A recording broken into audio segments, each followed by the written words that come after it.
Hello friends, कैसे हैं आप सब। और आज आपके लिए एक वीडियो लेकर आई हूँ दोस्तों। तो अक्सर आपने मेरी वीडियो में ये बुद्धा जी का कॉर्नर देखा होगा। ये एक मेरे गार्डन का फोकल पॉइंट है जिस पे कि आकर मेरी नज़र ठहर जाती है। तो हमें अपने गार्डन में दोस्तों, जब हम गार्डन प्लानिंग करें तो एक ऐसा पॉइंट बनाना चाहिए जहाँ पर आपके गार्डन में जो भी आए तो बस उसकी नज़र वहाँ पर ठहर जाए। तो दोस्तों, वो कोई स्टैचू हो सकता है, वो बहुत सुंदर से कोई फूल हो सकते हैं, कोई पेड़ हो सकता है, कुछ भी हो सकता है जहाँ पर आप उनको थोड़ा सा सजा कर या फिर कुछ ऐसी चीज़ रख कर कर सकते हैं कि जहाँ पर आपके गार्डन में वो खूबसूरत भी लगे और बिल्कुल आपके गार्डन का एक फोकल पॉइंट है। तो आजकल मेरे गार्डन का फोकल पॉइंट बुद्धा जी का ये कॉर्नर है। और दोस्तों, कभी कभी मैं जब फ्लावर्स नहीं होते तो यहाँ एक ज़ेन गार्डन बना लेती हूँ। मतलब जो मेरे परमानेंट प्लांट्स हैं उनको रख देती हूँ, कभी फ्लावर्स लगा लेती हूँ। तो अलग अलग मौसम में यहाँ का नज़ारा कुछ अलग होता है। तो ये जो फूल आपको दिखा रही हूँ ना, ये आपको काफ़ी सारे रंगों के दिख रहे होंगे। जैसे छोटी छोटी कलियाँ लाल रंग की दिख रही हैं, जब वो बड़े हो गए हैं तो ऑरेंज, और जब और बड़े हो गए हैं, मैच्योर्ड हो गए हैं, तो थोड़े से वो फेडेड होकर येलो से दिख रहे होंगे। तो ये दोस्तों आप पहचान ही गए होंगे, ये गेंदे का छोटा भाई है, गेंदी, यानी इसको बोलते हैं फ्रेंच मैरीगोल्ड। तो दोस्तों, इसको जाफरी भी बोला जाता है और इसमें जो है ना फ्लावर्स बहुत ज़्यादा खिलते हैं। तो अक्सर आपने मंदिरों में इनको देखा होगा, बाहर माला बनी होती हैं, मंदिर में चढ़ाने के लिए पूजा के काम आते हैं ये छोटे छोटे फूल। और दोस्तों, इनको लगाना बिल्कुल भी मुश्किल नहीं है। कई बार तो हम लगाते हैं और इसकी ना बरसात में या फिर इसके बीज गिर जाते हैं तो बहुत खुद ब खुद पौधे हो जाते हैं। तो काफ़ी हार्डी प्लांट होता है ये। तो आज थोड़ा सी बातें इसी की करती हूँ। देखिए, इस तरह के सूखे हुए बीज अगर आप कहीं डाल देंगे तो अपने आप हो जाते हैं। तो दोस्तों, ये ना हाइब्रिड है, मतलब ये देसी वाला नहीं है। तो इसकी छोटी छोटी सैपलिंग्स मैंने लगाई थी और उसके बाद मुझे ये रिजल्ट्स मिले हैं। तो दोस्तों, जो जाफरी होती है ना, कम से कम 10 रंग की आती है। तो आप कहेंगे 10 रंग की, वो भी जाफरी? हाँ जी दोस्तों, इसी में बहुत सारे वेरिएशन होते हैं कलर्स के। और एक ही फूल में तो आपको 2-3 कलर दिख ही रहे होंगे। जैसे कि जब इसकी कली होती है तो ये रेड कलर का हो जाता है, फिर ये थोड़ा खिलता है तो ये ऑरेंज से कलर का हो जाता है, और फिर ये येलो कलर का हो जाता है।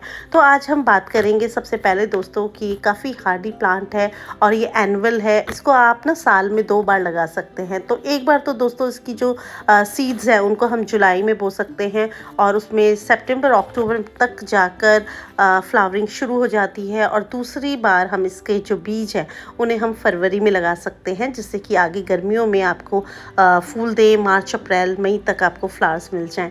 तो दोस्तों, आज ये जो फ्लावर है ना, मैं आपको दिखाते हुए इसलिए खुशी होती है क्योंकि इतने ज़्यादा भर कर आ रखे हैं और बिल्कुल मेरे गार्डन का सेंटर ऑफ द अट्रैक्शन ये जो बुद्धा जी का कॉर्नर है वो ही है। और उसका कारण है इन फूलों का।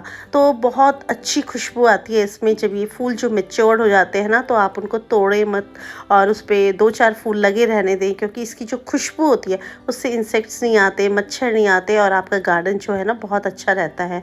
तो दोस्तों, जो इसकी जब आप सैपलिंग्स लगाएंगे यानी छोटी छोटी सीडलिंग्स, तो उसके बाद आती है बारी इनकी पिंचिंग की। तो आप पिंचिंग ज़रूर करा करें।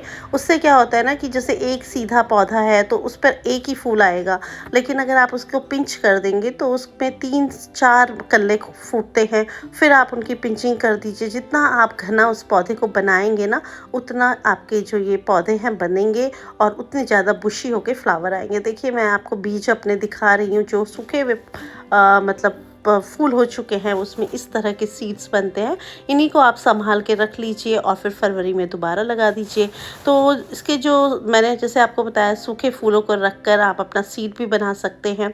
अच्छा, मार्च अप्रैल तक फिर वो चल जाते हैं जो फरवरी में आप लगाते हैं। और ये वाले फूल भी दोस्तों चल जाते हैं। देखिए, कब से मेरे यहाँ खिल रहे हैं, सितंबर से तो शुरुआत हो ही गई थी इनकी और अभी अक्टूबर और नवंबर का महीना है और अभी देखिए कितने अच्छे हैं। तो कई बार क्या होता है ना, हम खुद ही नए नए फूल लगाना चाहते हैं दोस्तों अपने गार्डन में और हम बोर हो जाते हैं।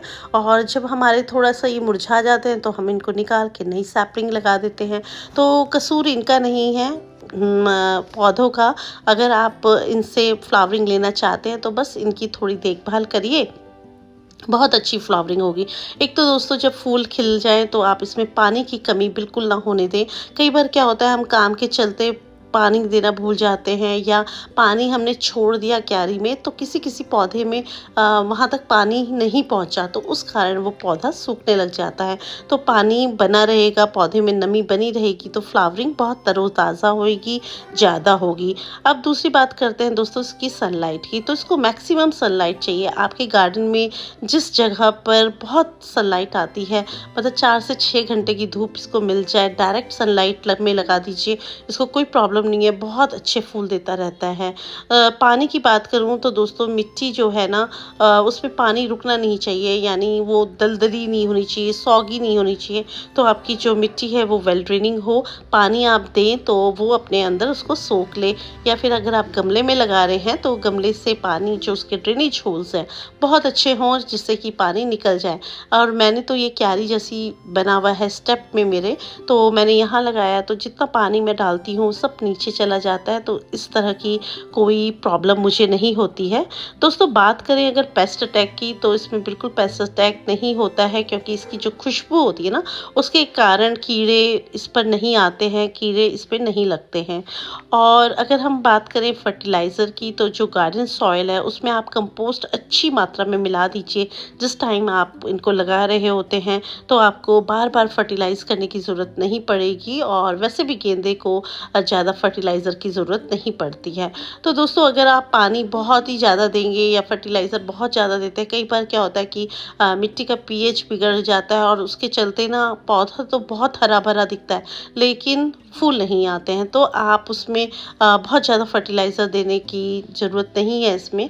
मतलब आप जैसे मिट्टी बनाते हैं ना सॉयल मिक्स, बस उसी से इसका काम बढ़िया चल जाता है। दोस्तों अगर मैं बात करूँ खेती की या किसान भाइयों की, तो उनके लिए तो ये प्लांट एक आइडियल प्लांट है, क्योंकि क्या होता है ना कि किसान भाइयों के लिए भी बहुत ज़्यादा फ़ायदा होता है इसको लगाकर। जैसे अभी दिवाली गई है, त्योहार आते हैं, तो वो खेत के खेत इनके लगा देते हैं जाफरी के, और जो उससे के कारण, ये लगाने के कारण उनकी मिट्टी जो होती है उसका भी शुद्धिकरण हो जाता है, कीड़ा नहीं लगता, और जो फसल है वो भी नकदी में मिलती है, यानी जब वो बेचते हैं तो उनको पैसे भी पूरे मिल जाते हैं। तो ये एक बहुत ही प्यारा फूल है, हम गार्डनर्स के लिए तो है ही, साथ में किसान भाइयों के लिए भी। ये जो फ्रेंच मैरीगोल्ड है, ये बहुत ही अच्छा और प्यारा फूल है, इसमें मतलब उनको काफ़ी लाभ होता है। तो दोस्तों अगर मैं कॉस्ट की बात करूं कि ये कितने का मिलता है, अगर आप बाज़ार से ले रहे हैं इसकी थैली में, तो 15 से 20 रुपए में ये शुरू में मिल जाता है। उसके बाद तो दोस्तों जब और फूल आने लगते हैं ना विंटर के, तब ये 10 रुपए में, 12 रुपए में भी मिल जाता है। तो मतलब rate city to city depend करता है, जगह से अलग अलग जगह में अलग मिलता है, लेकिन 15 से 20 रुपए से ज़्यादा ये आपको नहीं मिलेगा। तैयार पौधे की मैं बात कर रही हूँ, जो काली थैलियों में लगे लगाए प्लांट्स आते हैं। और अगर मैं सैपलिंग की बात करूँ तो 5 से 7 रुपए की सैपलिंग्स इसकी मिलती हैं। आप उनको ग्रो कीजिए, ऊपर से आप पिंचिंग कर दीजिए। और दोस्तों अगर आप वेजिटेबल्स ग्रो करते हैं, अपनी ऑर्गेनिक गार्डनिंग करते हैं वेजिटेबल्स की, तो वहाँ पर आप इसको ज़रूर लगाएं। इस पर इतने सारे पॉलिनेटर्स आते हैं, इसके कलर्स से अट्रैक्ट होकर बटरफ्लाइज आती हैं और ये हनी बीज आती हैं, तो फिर वो ना पॉलिनेशन भी बहुत अच्छा होता है। तो वो जगह जगह इस पर बैठती हैं, और फिर उसके बाद वो सब्जियों पर बैठती है, सब्जियों के फूलों पे बैठती हैं, तो वो मंडराती रहती हैं और पॉलिनेशन बहुत अच्छा होता है। तो दोस्तों मतलब मेन जितनी भी इसके पॉइंट्स थे वो मैंने आपको बता दिए। नेचुरली जो इसका पॉलिनेशन हो जाता है, और इसको लगाने से पेस्ट अटैक नहीं होता है। तो बहुत ही बढ़िया फ्लावर है ये, आप इसको लगाइए। ये जितना छोटा आपको दिख रहा है ना, उतना खूबसूरत खिलता है। तो आपको आज का वीडियो कैसा लगा मुझे ज़रूर बताइएगा। और आजकल आप मेरी वीडियोस में, अगर आप मुझे फॉलो करते हैं मेरे गार्डन में, जगह जगह जब मैं बनाती हूँ ना, तो मेरा कैमरा यहीं पे टिक जाता है।